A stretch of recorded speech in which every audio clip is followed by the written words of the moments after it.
एक पिता ने अपने बेटे की बहुत अच्छी तरह से परवरिश की, उसे अच्छी तरह से पढ़ाया लिखाया और एक सफल इंसान बनाया।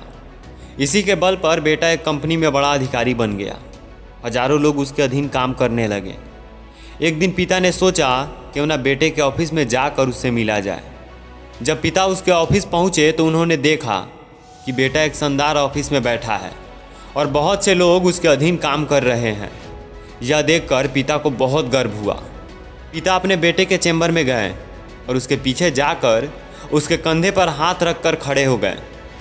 इसके बाद पिता ने अपने बेटे से पूछा, इस दुनिया का सबसे शक्तिशाली इंसान कौन है?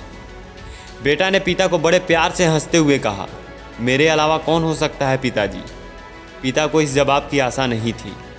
उन्हें विश्वास था कि उनका बेटा गर्व से कहेगा, पिताजी, इस दुनिया का सबसे शक्तिशाली इंसान आप हैं, जिन्होंने मुझे इतना योग्य बनाया। बेटे का जवाब सुनकर पिता की आंखें भर आई।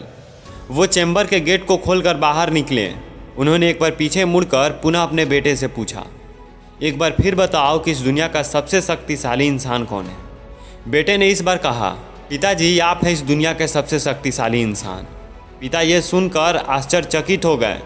उन्होंने कहा, अभी तो तुम अपने आप को इस दुनिया का सबसे शक्तिशाली इंसान बता रहे थे, अब तुम मुझे बता रहे हो।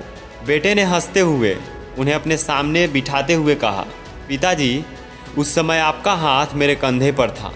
जिस पुत्र के कंधे पर पिता का हाथ हो वो तो दुनिया का सबसे शक्तिशाली इंसान होगा ना। पुत्र की यह बात सुनकर पिता की आंखें भर आई। उन्होंने अपने पुत्र को कस करके अपने गले लगा लिया। दोस्त, ये बात सच है ना? जिसके कंधे या सर पे पिता का हाथ होता है वह इस दुनिया का सबसे शक्तिशाली इंसान होता है।